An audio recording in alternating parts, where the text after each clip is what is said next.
अल्लाहुम्मा सल्ली अला सय्यिदिना मुहम्मद या रब्बी सल्ली। अल्हम्दुलिल्लाहि नहमदुहु व नुसल्ली अला रसूलिहिल करीम। आज हमारा 11वां लेक्चर है और आज से हम बाकायदा कुरान मजीद की तफसीर को यानी कुरान से पढ़ने का हम आगाज़ कर रहे हैं। और इसमें आप पहले तो मैं बता दूं, क्योंकि सबसे ज़्यादा 30वां पारा पढ़ा और सुना जाता है, नमाज में भी आप 30वें पारे की ज़्यादातर तिलावत सुनते हैं, तो और 30वें पारे में भी आखिरी 10 सूरतें ज़्यादा पढ़ी जाती हैं। तो हमने ये इरादा किया है कि हम आखिरी 10 सूरतों से शुरू करते हैं। अलम तरा कैफ़ फ़अल रब्बुक बि अस्हाबिल फ़ील। तो इसमें आपने एक काम ये करना है कि इस दर्स में आपने एक तो कॉपी पेन लेके अपना रजिस्टर लेके बैठना है। तो जो मैं यहाँ पर चीज़ें लिखवाऊंगा वो आपने अपनी डायरी में अपने मुबारक हाथों से लिखनी है ताकि आपको याद रहे। दूसरा, आपने कुरान सामने रखना है और ये जहन में रखिए कि जब भी आप कुरान मजीद की तिलावत करें ना, तो ज़िंदगी भर के लिए एक जैसा कुरान ही आपने रखा है। कुरान जो है ना, मुख्तलिफ किस्म के छापे होते हैं, बाज़ 15 लाइनों वाले, बाज़ 16 लाइनों वाले। तो ये बात जहन में रखें। हाफिज़ों की आदत होती है कि जिस कुरान से वो याद करते हैं तो फिर पूरे ज़िंदगी वही कुरान उनके हाथ में होता है, यानी 15 लाइनों वाला, क्योंकि उसमें ये होता है कि ये वाली आयत यहाँ से शुरू हो रही है, यहाँ ख़त्म हो रही है, ये पेज यहाँ से शुरू होकर यहाँ ख़त्म हो रहा है। तो पूरी ज़िंदगी के लिए उनके जहन में एक बैठ जाता है कि जो मैं तिलावत कर रहा हूँ ना, ये फ़लाँ लाइन चल रही है कुरान मजीद की।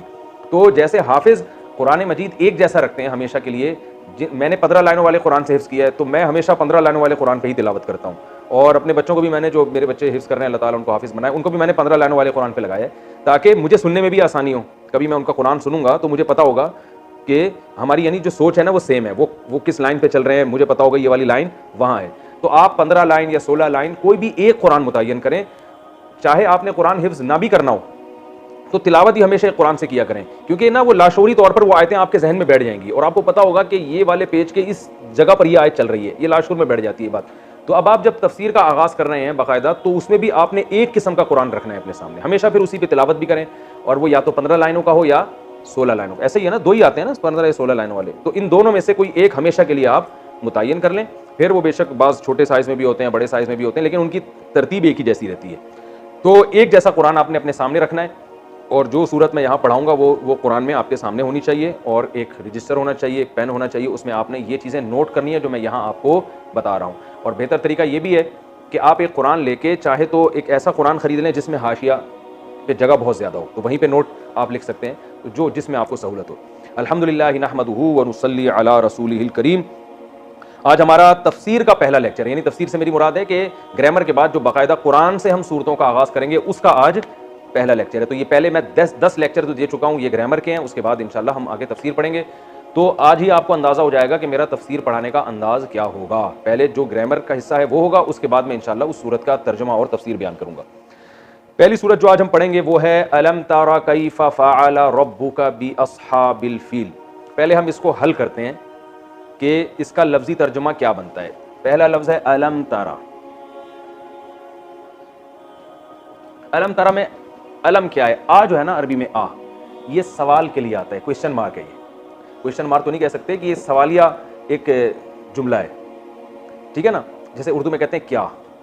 अलम, अलम का आ का माना क्या है? क्या, ठीक है। अंता ज़ैदुन, क्या तुम जैद हो? अगर आप कहेंगे अंता ज़ैदुन तो मतलब क्या है? तुम जैद हो। अंता ज़ैदुन का मतलब क्या तुम जैद हो। कितनी मुख्तसर ज़बान है ना, आ लगा दिया। आ का माना क्या है? का। लम का माना क्या है? कल मैंने आखिरी जो लेक्चर था ना हमारा ग्रामर का, उसमें बताया था लम किसके लिए आता है? लम नफी, नफी के लिए। ये तरा क्या है, इसको समझें। मैंने कहा था ना उर्दू के अल्फाज ही इस्तेमाल हो रहे हैं, यानी उर्दू में होते हैं, तो तरा भी उर्दू में है। असल में ये था तर अयू।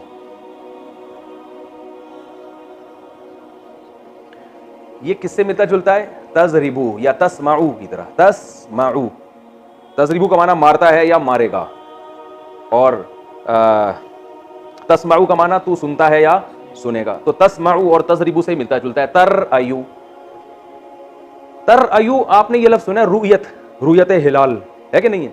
उर्दू में इसकी मिसाल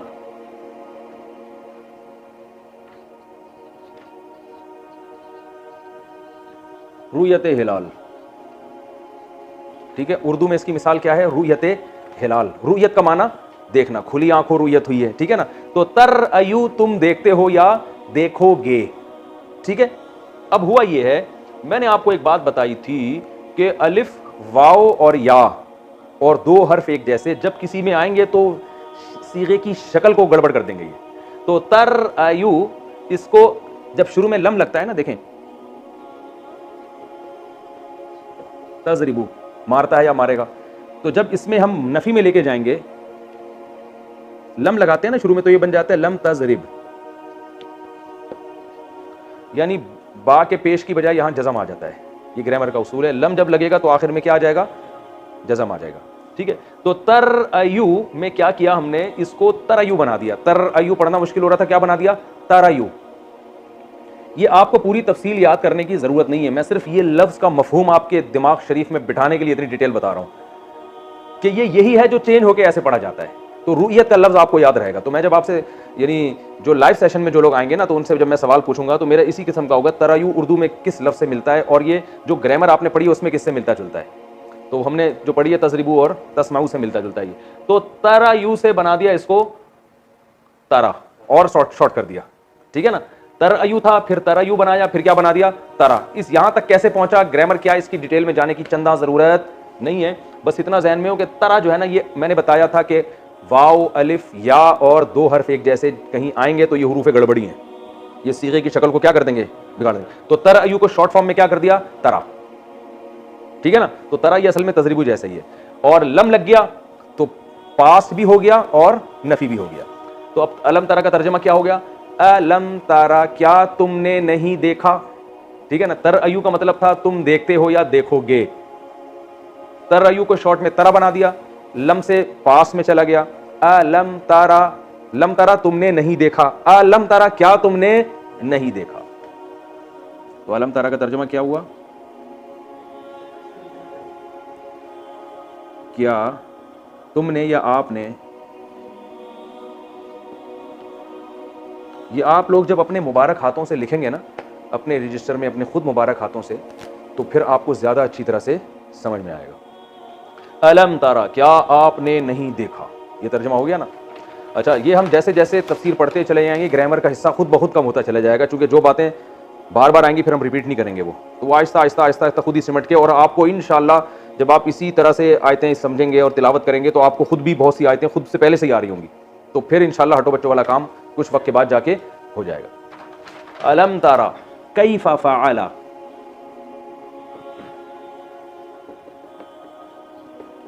बहुत मजेदार जुमला है ये, बहुत आसान है। कैफा कैसे, अरबी में पूछते हैं कैफा हालुक, क्या हाल है भाई।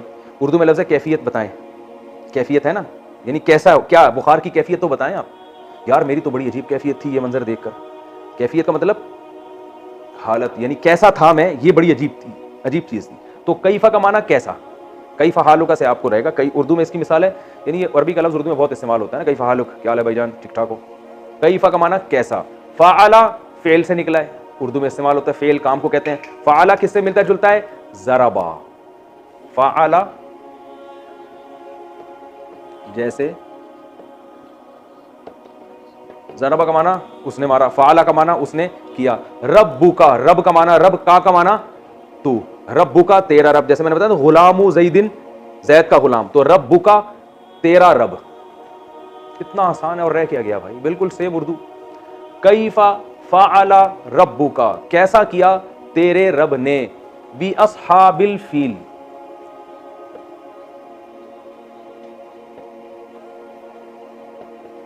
अस्हाब कहते हैं साथी को, साहिब। साहिब की जमा क्या है, अस्हाब।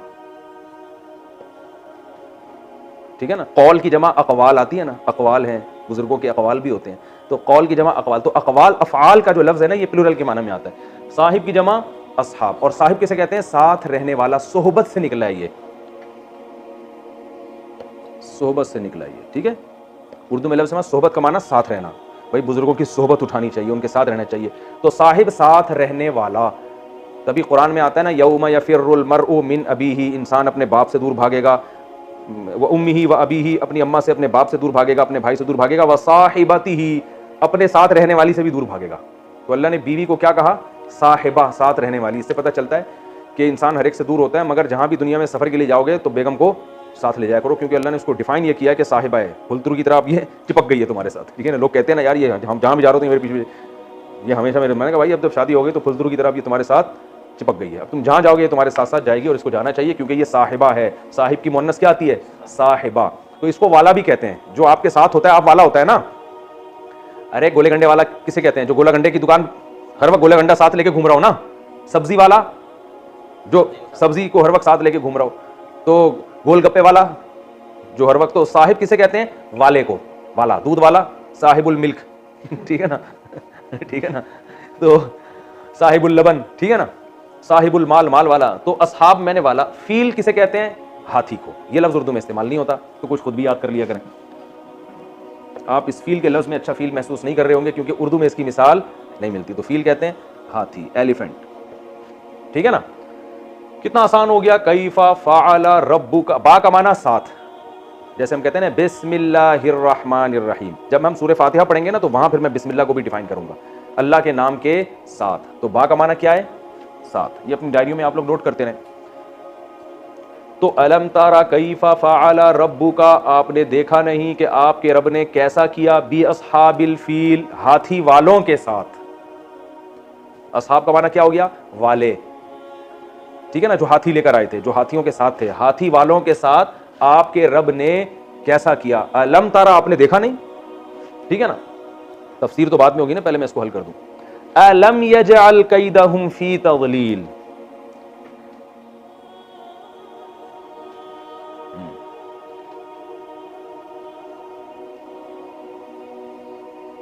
अलम यजअल, आ का माना वही है, लम का माना नहीं। यजअल यसमाउ की तरह। जाला का माना होता है बनाना।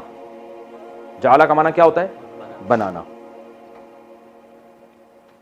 तो यजअल बनाता है, लम यजअल नहीं बनाया। अलम यजअल, क्या नहीं बनाया उसने? कैदहुम, कैद कहते हैं तदबीर को। कैद किसे कहते हैं? जो चालाकियां और तदबीर होती है ना, मकायिदुश शैतान, उर्दू में ये लफ्ज़ इस्तेमाल होता है मगर बहुत गाड़ी उर्दू में इस्तेमाल होता है। शैतान की बुरी तदबीरें। तो कैद किसे कहते हैं? बुरी तदबीर, तदबीर जो बुरी हो। तज़लील, फी का माना में होता है ना, 100% कहते हैं ना। फी किसे कहते हैं अरबी में? में को। इन 100%, सद फारसी का लफ्ज है, 100 को कहते हैं। फी का माना में और 100 का माना 100। तो 100 में 100 उर्दू में कहते हैं ना 100%, ये बात दुरुस्त है, यानी 100 में 100 ये बात दुरुस्त है। तो फी का माना यहां से आप याद रखें कि फी का लफ्ज जो है ना 100% में इस्तेमाल होता है। तो फी तज़लील, तज़लील उर्दू में इस्तेमाल होता है जलालत। क्या जलालत है यार, है यानी दुरुस्त चीज नहीं है, बातिल चीज को भी कहते हैं। तो तज़लील बाबे तफ़ईल, तस्बीह, क्या ख्याल है? कौन सा बाब है? बाबे तफ़ईल। क्या मतलब? किसी चीज को जलालत कर देना। जलालत का मतलब खराब कर देना, बातिल कर देना। ये जलालत से निकला है। गुमराह को भी जाल कहते हैं ना, वो भी बातिल होता है। तो तज़लील बातिल कर देना, ठीक है ना, बातिल करना, ठीक है। उर्दू में इसकी मिसाल जलालत। खुर्दबीन भी लेके बैठा करें आप लोग अपने साथ, ठीक है ना। बाज़ दफ़ा छोटे अल्फाज लिखता हूं तो एक बड़े नंबर का चश्मा लगाया, वो देखा, ठीक है। हमारा स्टाइल यही है भाई, समझ में आ रहा है? ठीक है, नहीं आ रहा तो निकलो पतली गली से। अलम यजअल कैदहुम, हुम आपने ज़मीर पढ़ी है, प्रोनाउन। कैदहुम उनकी, भाई गुलाम जैद, गुलाम ज़ैदिन, जैद का गुलाम। तो कैदहुम उनकी तदबीर। अल्लाह फरमाते हैं अलम यजअल, क्या नहीं बनाया उस अल्लाह ने, अल्लाह की बात हो रही है ना, कैदहुम उनकी बुरी तदबीर को, फी तज़लील बातिल करने में, यानी क्या अल्लाह ने उनकी तदबीर को बातिल नहीं कर दिया? ये इसका बामुहारा तर्जुमा होगा। क्या आपने नहीं देखा कि तेरे रब ने हाथी वालों के साथ क्या किया? क्या उस रब ने उन लोगों की तदबीर को बातिल नहीं कर दिया, यानी उनकी तदबीर को जलालत में नहीं डाल दिया, ठीक है ना, उनकी तदबीर को बातिल होने में नहीं डाल दिया। तो एक होता है लफ्जी तर्जुमा, एक होता है हासिल यानी बामुहावरा से लेस तर्जुमा। वो क्या है कि क्या अल्लाह ने उनकी तदबीर को खराब नहीं कर दिया। व अरसला अलैहिम तयरन अबाबील, जबरदस्त।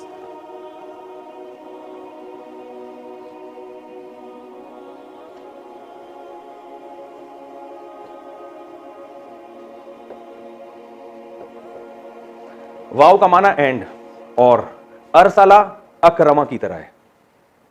अरसला अकरमा, आपने पढ़ा है अकरमा। ज़रबा, फिर अकरमा, बाब इकराम से आता है अकरमा, इकराम किया उसने। अरसला का माना भेजा, उर्दू में इस्तेमाल होता है इरसाल।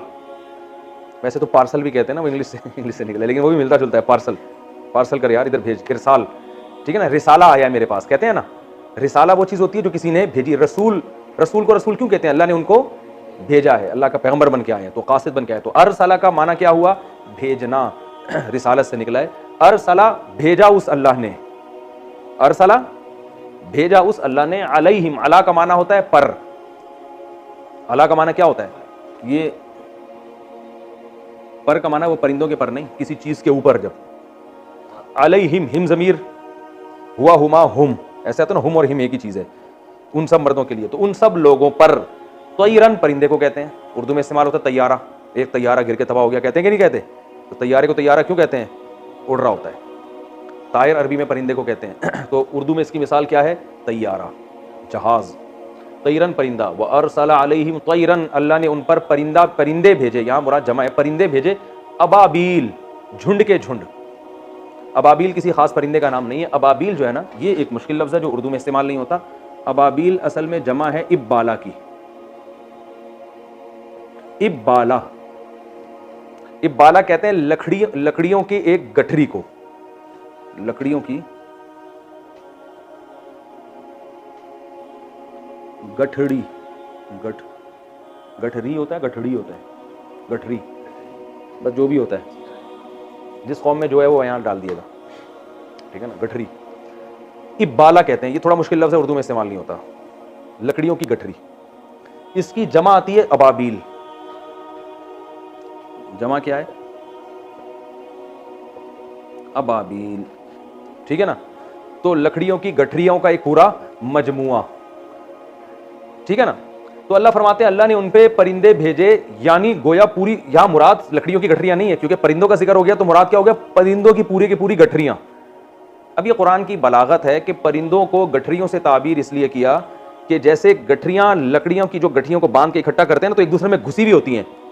तो इतने ज्यादा परिंदे थे गोया एक दूसरे में घुसे हुए, तो उनकी एक गठरी नहीं बल्कि अबाबील गठरियां, यानी परिंदों के गौल के गौल। एक गौल तो एक गठरी हो गया ना, और बहुत सारे गौल गठरियां। तो इसलिए इसका तर्जमा क्या किया जाता है? अल्लाह ने उन पर परिंदे भेजे गौल के गौल। दागा दे, मजा आया तर्जमा में?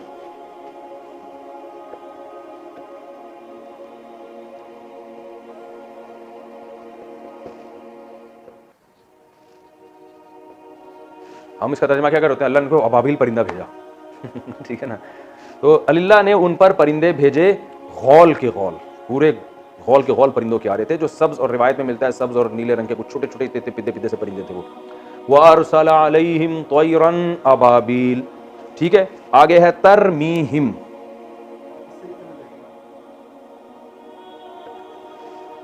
तरमी, पहले हम तरमी को करते हैं, हिम को बाद में। हिम का मतलब तो वो सब आसान है, तरमी क्या है? तरमीयू, तरमीयू किससे मिलता है? तजरिबू, बेहतरीन।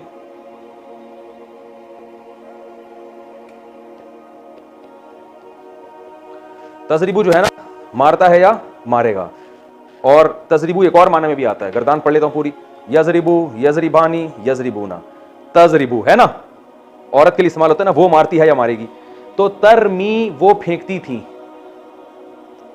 तो असल में ये मुअन्नस का सीगा इसलिए इस्तेमाल किया कि ये खूब समझ लें कि अरबी में जमा के लिए भी मुअन्नस का सीगा इस्तेमाल होता है। गोया वो पूरी एक जमात थी परिंदों की, जिसको अल्लाह ने वाहिदा मुअन्नसा से ताबीर किया है कि वो फेंक रही थी जमात, यानी ये परिंदों की एक जमात, तरमी, वो जमात फेंक रही थी, ठीक है। अब आप कह सकते हैं कि मुजारे तो हाल और फ्यूचर के माना में इस्तेमाल होता है ना, ये तो पास्ट की बात हो रही है। तो असल में पीछे सारी बात पास्ट की हो रही है, तो उसमें जब मुजारे का आएगा तो उससे मुराद पास्ट ही होगा। लेकिन ऐसे जैसे गोया अल्लाह उस जमाने में जाकर उसको हाल के तौर पे बयान कर रहे हैं, गोया अभी ये काम हो रहा है। तो ज्यादा गहराई में जाने की जरूरत नहीं है, समझ में आ गया? ठीक है, नहीं है तो भी ठीक है। तरमी का मतलब वो फेंक रहे थे, क्योंकि पीछे सारी बात पास्ट की हो रही है, तो गोया वो मंजर आप अपनी आंखों से देख रहे हैं कि वो फेंक रहे हैं गोया, हालांकि माजी में काम हुए, लेकिन अल्लाह ताला उसको हाल के करीब लेकर आ रहे हैं। ये बलागत की बात है। तरमी, तरमी का माना रमी किसे कहते हैं अरबी में? फेंकने को। रमी किसे कहते हैं? रमी का लफ्ज़ इस्तेमाल होता है,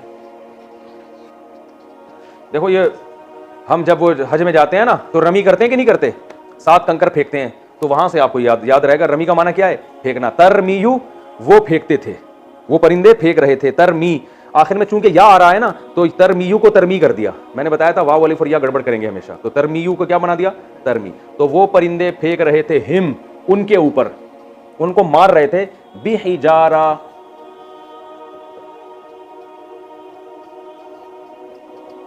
पत्थर के साथ। हिजारा अरबी में कहते हैं पत्थर को, हजर भी कहते हैं ना। हजर किसे कहते हैं, ये लफ्ज उर्दू में तो इस्तेमाल नहीं होता। हजर, हजर अस्वद जिंदाबाद उर्दू में इस्तेमाल हो रहा है भाई। हजर अस्वद काला पत्थर, तो हजर किसे कहते हैं, पत्थर को। हिजारा भी पत्थर को। तो हिजारा जैसे हजर अस्वद उर्दू में इसकी मिसाल। ये सब मिसालें आपने अपनी डायरी में लिखनी है ताकि आपको हिंट्स रहे ना, याद रहे। हिजारा पत्थर, बी का माना 7, सिज्जील मिन का माना से, मिन सिज्जील, मिन का माना, ये लफ्ज बहुत ज्यादा इस्तेमाल होगा। मिन का माना क्या है, से। सिज्जील ये लफ्ज उर्दू में इस्तेमाल नहीं होता, इसका तर्जमा मैं आपको बताता हूँ। सिज्जील कहते हैं मिट्टी का बना हुआ, जो सख्त मिट्टी का बना हुआ पत्थर होता है ना, जो आग में जला के जिसको पत्थर जैसा बना दिया हो, उसको कहते हैं, ठीक है ना। मिट्टी गूंदी हुई सख्त पत्थर की तरह, आग में पकी हुई, सही है ना। तो अल्लाह फरमाते हैं वो पत्थर के जरिए उनको मार रहे थे। बा का माना 7, यानी पत्थर के साथ उनको मार रहे थे। ऐसे पत्थर मिन सिज्जील, जो सख्त मिट्टी के कंकर जो होते हैं ना पके हुए, उसकी जिन्स में से थे, उसकी किस्म में से, यानी उन पत्थरों में से वो पत्थर थे। तो अल्लाह ने उनके हाथ में परिंदों की चोंचों में छोटे छोटे ना, मुफस्सिरीन ने लिखा है कि मसूर की दाल के बराबर या चने की दाल के बराबर पकी हुई इस मिट्टी के सख्त जैसे पत्थर होते हैं ना, वो छोटे छोटे कंकरियां उस पर फेंकते थे वो उनके ऊपर। ऐसी फायरिंग हो रही थी उनके ऊपर इतनी छोटी छोटी चीजों के जरिए। तरमीहिम वो फेंक रहे थे बिहिजारतिन, उनको मार रहे थे पत्थर के साथ, ऐसे पत्थर जो मिट्टी की बने हुए पत्थर थे। ठीक है ना। आगे फजअलहुम,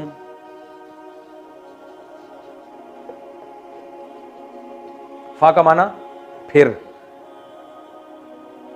फा आता है उस फिर के लिए जो फौरन हो, ठीक है ना। जैसे मैं कहता हूं मेरे पास जैद आया, फा अमरुन, फिर अमर आया, तो फिर का मतलब फौरन बाद, उसी के फौरन बाद, ये नहीं कि 1 साल के बाद। और अगर ताखीर हो तो फिर सुम्मा का लफ्ज इस्तेमाल होता है। मेरे पास जैद आया, सुम्मा अमरुन, उसके कुछ टाइम के बाद अमर आया, डायरी में नोट कर ले। फजअला, जअला पढ़ चुके हैं आप, जअला का माना बनाना, यजअल में आया था ना। फजअलहुम, फिर उस परिंदों ने बना दिया, या अल्लाह ने बना दिया, दोनों तरफ निस्बत हो सकती, अल्लाह ने बना दिया हम उन लोगों को, कास्फिन, काफ का माना होता है तरह। जैसे हम कहते हैं जैदुन कल असद, कल असद, असद कहते हैं शेर को, शेर की तरह है, ठीक है ना। का का माना क्या है ये याद कर लें आप, जब का लगेगा तरह, यानी सेम उस जैसा, तशबीह के लिए इस्तेमाल होता है। ही इज लाइक दिस, कहते हैं ना लाइक, इंग्लिश में क्या है लाइक, जो यानी सेम उसकी तरह है। तो का अस्फिन, अस्फ कहते हैं भूसे को, गाय का जो चारा होता है ना, अस्फ उसको कहते हैं चारा, भूसा। ये लफ्ज उर्दू में इस्तेमाल नहीं होता। और एक आखिर में लफ्ज रह गया मअकूल, बहुत आसान, मजा ना आए पैसे वापस। फजअलहुम कास्फिन मअकूल, सॉरी, मअकूल, मअकूल क्या है, अकल से। अकल किसे कहते हैं, खाना, अकलो शुर्ब कहते हैं ना। तो अकाला माजी है जरबा की तरह, या अकुलू यनसुरू की तरह, वो खाता है या खाएगा। आकिलुन कातिलुन की तरह, खाने वाला। और मअकूलुन मकतूलुन की तरह, जिसको खाया जाए। ये हो गया ना मअकूल। इसके बाद भी अगर तफसीर किसी के समझ में नहीं आ रही ना, तो पुलिस भी उसको समझा नहीं सकती। इससे ज्यादा मेरा ख्याल है कि आसान तरीका हो नहीं सकता। मअकूल जिसको खाया जाए, ये इसमें मफऊल है, ठीक है ना, जिसे खाया जाए। तो अब अस्फ़ माकूल क्या हो गया, अस्फिन माकूलिन, वो भूसा जिसे खाया गया हो।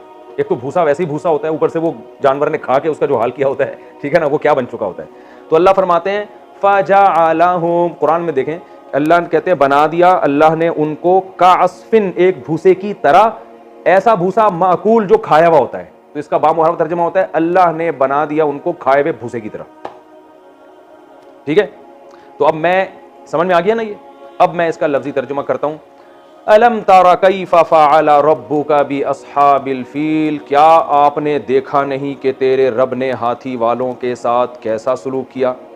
अलम यजअल कैदहुम फी तज़लील, क्या उस अल्लाह ने उनकी तदबीर को बातिल नहीं बना दिया, बातिल नहीं कर दिया। अलम यजअल कैदहुम फी तज़लील व अरसला अलैहिम तयरन अबाबिल, और उस अल्लाह ने भेजे उन लोगों के ऊपर परिंदे गौल के गौल, झुंड के झुंड, जमातों की जमातें। तरमीहिम, वो परिंदे फेंक रहे थे उन लोगों के ऊपर, बिहिजारतिन, ऐसे पत्थरों के साथ, यानी तरमी का माना फायरिंग कर रहे थे, फेंक रहे थे ऐसे पत्थरों के साथ, बिहिजारतिन, ऐसे पत्थरों के साथ, मिन सिज्जील, जो सिज्जील के पत्थर थे, यानी सख्त मिट्टी के जैसे पत्थर होते हैं ना, वो वाले पत्थर थे। फजअलहुम, पस, फा का माना होता है पस बना दिया अल्लाह ने उनको काअस्फिन, एक भूसे की तरह, माकूल, खाया हुआ भूसा, ऐसे बना दिया जैसे खाया हुआ भूस होता है। ये इस आयत का लफ्जी तर्जमा है। ठीक है भाई, कितना टाइम रह गया? 9 मिनट। हम इसकी तफसीर भी कंप्लीट कर देते हैं, बहुत आसान है। हुआ ये था कि रसूलुल्लाह सल्लल्लाहु अलैहि वसल्लम की विलादत से 50 दिन पहले ये हुआ कि यमन में जो हबशा का बादशाह था ना, हबशा के बादशाह का गवर्नर था यमन में, उसका नाम था अब्रहा। वो था ईसाई, सारे ईसाई थे उस वक्त, इन इलाकों के जितने लोग थे। उसने एक कनीसा बनाया, चर्च बनाया। अब जाहिर है चर्च में वो रश उस दौर में भी नहीं होता था जो बैतुल्लाह में होता है। उस दौर में भी बैतुल्लाह में लोग ज्यादा जाते थे, क्योंकि हज बैतुल्लाह में उस दौर में भी इब्राहिम अलैहिस्सलाम के दौर से चला आ रहा था। तो उसने कहा यार ये क्या मसला है, अरब जिनको कुछ आता वाता नहीं है और उनकी ज़मीन रेगिस्तान पर मुश्तमिल है, ना खाने को ना पीने को, लेकिन उनके पास एक घर है जहाँ सारी दुनिया हज के लिए जाती है, और हमारी जो कनीसा में और चर्च में कोई भी नहीं आता। तो उसने क्या किया, वहाँ पे हज शुरू कर दिया, ऐलान कर दिया यहाँ हज होगा, पब्लिक यहाँ आएगी। अरबों को गुस्सा आया तो किसी अरब ने यमन में ना, वहाँ जाके बाज़ रिवायात में मिलता है वहाँ क़ज़ाए हाजत कर दी उसके जाके चर्च में, बाज़ में आता है कि आग लगा दी, कुछ भी, यानी जो भी होता है। उसको गुस्सा आया, उसने कहा ऐसी की तैसी मैं बहुत बड़ा लश्कर लेकर मक्का पे हमला करूंगा और बैतुल्लाह को गिरा दूंगा, खाना काबा को गिराऊंगा, ताकि हज जो है ना अब यहाँ हुआ करे, पब्लिक वहाँ ना जाया करे।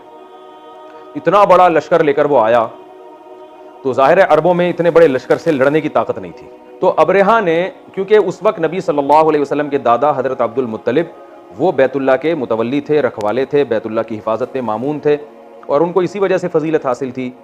तो अब्रहा ने उनसे डायरेक्ट रब्ता किया और उनसे कहा कि हमारा मकसद आपसे फड्डेबाजी, आपसे लड़ाई नहीं है, हम सिर्फ बैतुल्लाह को गिराने आए हैं और गिराकर पतली गली से निकल जाएं। पतली गली तो नहीं कहा, वो मैं कह रहा हूँ, तो निकल जाएंगे। अब्दुल मुत्तलिब ने देखा कि इतना बड़ा लश्कर है, हम में इससे लड़ने की ताकत नहीं है। तो अब्दुल मुत्तलिब ने ये इरादा किया कि भाई हम नहीं लड़ सकते इनसे, और ये भी कहा कि अल्लाह का घर है, अल्लाह इसकी हिफाजत करेगा। और वो अब्दुल मुत्तलिब के ऊँट भी ले गया था, लड़ाई के दौरान आया ना, पहले हमला किया तो ऊँट ले गया। तो अब्दुल मुत्तलिब ने उनसे ऊँट छुड़वा लिए, कहा कि भाई ये मेरे हैं, मैं इसका मुतालबा करता हूँ, बाकी रहा तक जहाँ तक घर का मामला है अल्लाह के घर का, तो अल्लाह है जो इसकी हिफाजत खुद करेगा, अल्लाह का घर है। क्योंकि असबाब की दुनिया में उनमें लड़ने की ताकत थी नहीं, उनको पता था हम लड़ेंगे तो मारे जाएंगे सारे। अब्रहा के पास थे बहुत बड़े बड़े हाथी, और अरब हाथियों की जंग से वैसे भी मानूस नहीं थे, वो तो घोड़े की लड़ाइयों के आदी थे। हाथी तो वो देखे नहीं थे उन लोगों ने कभी। आज भी अरब के रेगिस्तानों में हाथी की तो खुराक इतनी होती है, उसको तो बहुत ज़्यादा घास चाहिए और बहुत खुराक चाहिए उसको, बहुत ज़्यादा। तो जब वो ताइफ के रास्ते से आ रहा था तो उन्होंने वादी मुहस्सिर में पड़ाव डाला, और अब्दुल मुत्तलिब अपने जो है ना लोगों को लेकर पहाड़ों के किनारों पे चले गए कि देखें अल्लाह अपने घर की कैसे हिफाजत करता है। तो जब वो वादी मुहस्सिर पे उन्होंने पड़ाव डाला तो क्या हुआ कि अल्लाह ताला ने ये परिंदे भेजे, जिसका अल्लाह कुरान में तज़किरा कर रहे हैं, अलम तरा कैफ़ फ़अल रब्बुका बि अस्हाबिल फील। ए नबी, इससे खिताब नबी को भी हो सकता है, जो भी कुरान की तिलावत कर रहा है हर एक को खिताब हो सकता है कि क्या तूने देखा नहीं, तारा का माना क्या तुमने देखा नहीं कि रब ने अस्हाब फील वालों के साथ क्या किया। देखा का लफ्ज़ इससे इस्तेमाल किया कि ये इतना मुतवातिर वाक़या था कि गोया जिसने नहीं भी देखा उसने अपनी आंखों से देखा है, क्योंकि बहुत बड़ा वाक़या हुआ था। तो उस वक्त बहुत ज़्यादा शोहरत हो गई थी इस वाक़े की, जब क्योंकि अल्लाह ने जो परिंदे भेजे ना छोटे छोटे, उन्होंने जब कंकर मारे तो वो कंकर उनके पूरी सर से घुस के नीचे तक आर पार हो जाते थे, और उनको ऐसा जिस्म गलने लगता था, सड़ जाता था पूरा, जैसे खाया हुआ भूस। अल्लाह ने मिसाल दी ना मुर्दा लाशें, तो उनमें बहुत सारे तो मर गए, बहुत सारे भाग गए। तो अल्लाह ने भागने में भी उनको इसलिए भागने दिया कि कुछ जाके अपनी कौम को बताएं कि हमारे साथ हशर क्या हुआ। तो जो भागे वो भी बिलाखिर कुछ वक्त के बाद बीमारी में, वबा में मुब्तला होकर, यानी उसी से एक ऐसे जरासीम उनके बॉडी में फैल गए, वो भी मर गए। और मदीना में बहुत से लोग थे, जो मक्का में जो उसके लश्कर के बचे हुए लोग थे, वो नाबीना हो गए थे।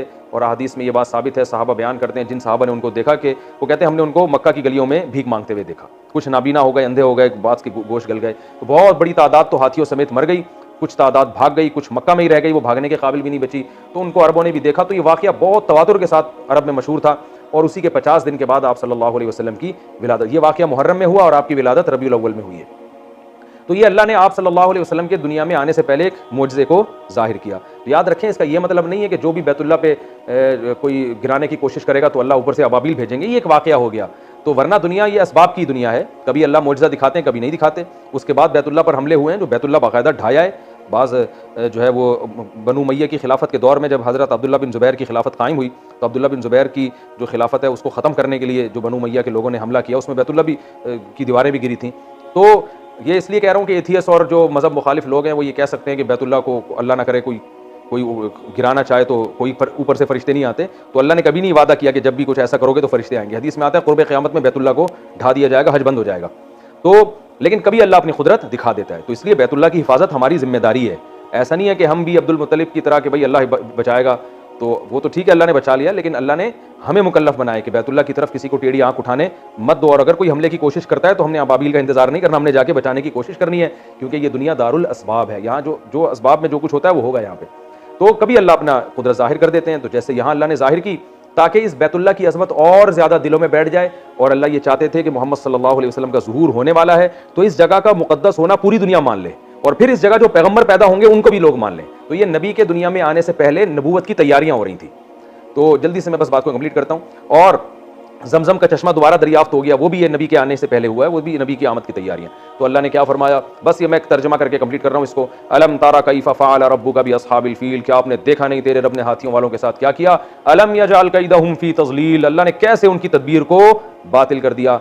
और वअरसल अलैहिम तैरन अबाबिल, उन पर छोटे छोटे परिंदे भेजे, परिंदों के झुंड भेजे। और तरमीहिम बिहिजारतिन मिन सिज्जील, जो पत्थरों से उनको मारते थे, फजअलहुम कअस्फिन माकूल, खाए हुए भुस की तरह बना दिया। इससे हमें असबाब क्या मिलते हैं, एक बैतुल्लाह की अजमत। ये असबाब भी आप डायरी में नोट करके लिखें।